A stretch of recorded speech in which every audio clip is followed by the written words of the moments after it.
Good evening. There is a major breakthrough in a problem which is threatening to overwhelm us, the disposal of solid waste.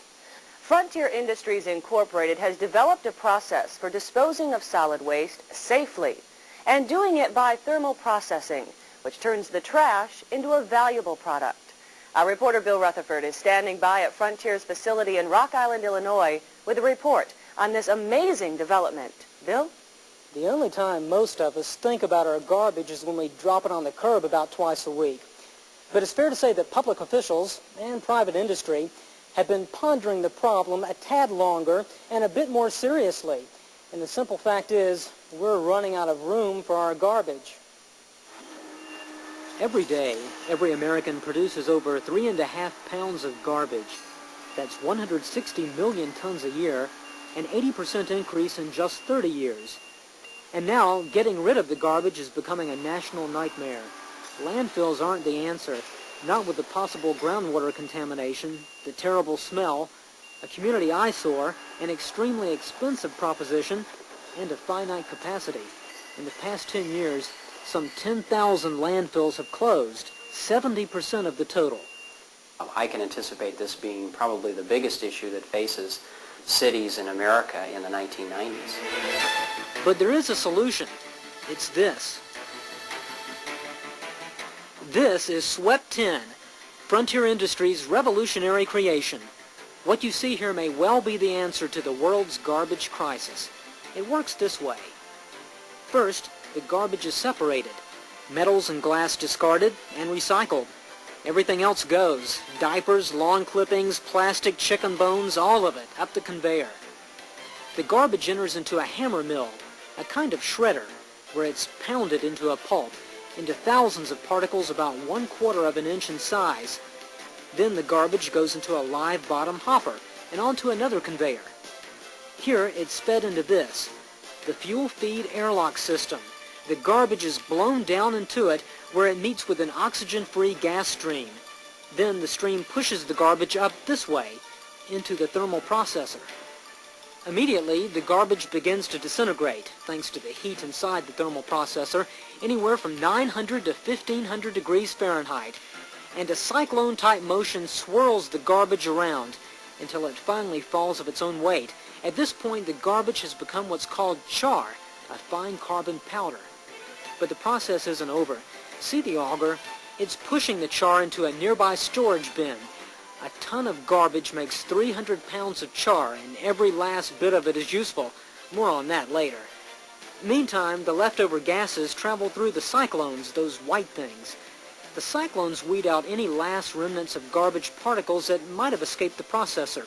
This finer char is sent to the storage bin.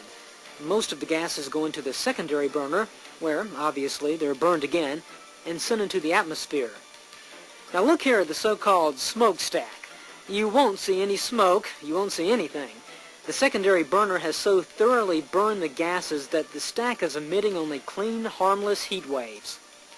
A portion of the gases do go elsewhere, first into a water-cooled gas cooler, then to a red conveyor duct, where it continues to cool, then back to the fuel feed airlock system, where it meets with new garbage particles, starting the whole process all over again. And this is what's left, the char.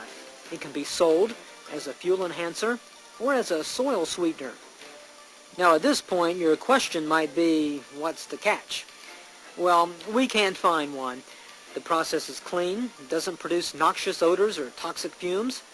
Well, they're real good neighbors. We don't notice any smell or smoke or anything. I guess you would relate to a landfill or a garbage disposal. It eliminates the need for landfills and turns once useless garbage into a profitable product. In short, it's the answer to the world's garbage crisis. This is the kind of thing we need to be looking at in America as to how we can deal with the solid waste problem. It appears that the Frontier solution represents a major breakthrough in solving what was once regarded as an unsolvable problem. Right now, investors and cities are talking about buying into this bonanza. We, of course, will keep you posted on how things go.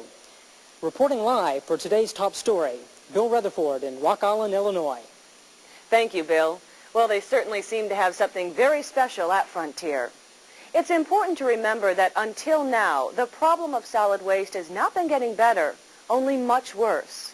Landfills are filling up, and for reasons that Bill mentioned, they're not really the answer anyway. The problem is a political one, and likely to become an issue on which people win or lose elections. It is obviously an environmental problem, and clearly it's an economics problem. With us now is economics reporter Ian McBride for an analysis of the development of the thermal processor. Ian? Thank you, Deanne. The development of the thermal process by Frontier says a great deal about economics. It demonstrates that the answers to serious problems come frequently not from people wringing their hands in dismay, but from creative people working to find ways to do things more efficiently. Frontier's thermal process will succeed not only because it makes good environmental sense, but also because it makes good economic sense. Consider this. Frontier's thermal process is much less expensive than alternative systems. It is far more quickly installed, and possibly best of all, it produces something worthwhile. First of all, recyclables are separated. Obviously, they can be sold. And then the process begins. 1 ton of waste produces approximately 300 pounds of char. And it must be emphasized, this char contains no toxic or hazardous waste.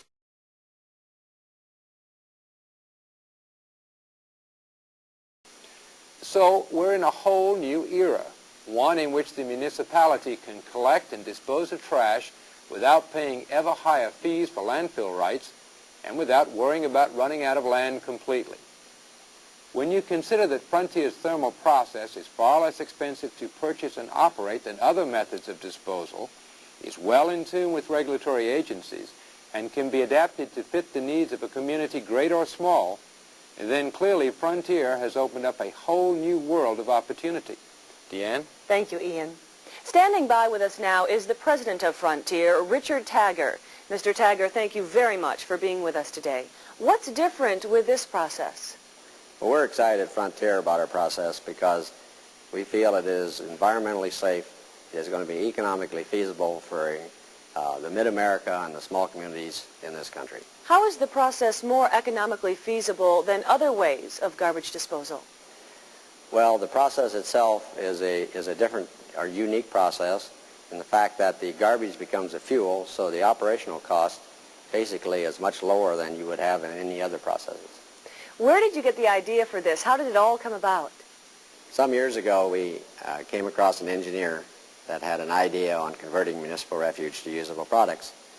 And we picked up on it and went and visited with him and saw his process and became very excited about it.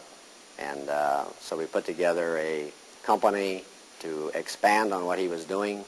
And so we built a small pilot plant to prove the process that he had begun. And from that, why we have developed Frontier Industries and this project that we have here. Thank you very much, Mr. Tagger, for being with us today. Naturally, there are international implications in this story.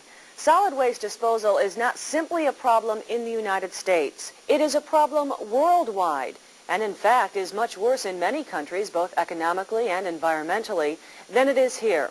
And the thermal processor will be marketed internationally. It seems pretty clear that there is an important discovery here, environmentally and economically.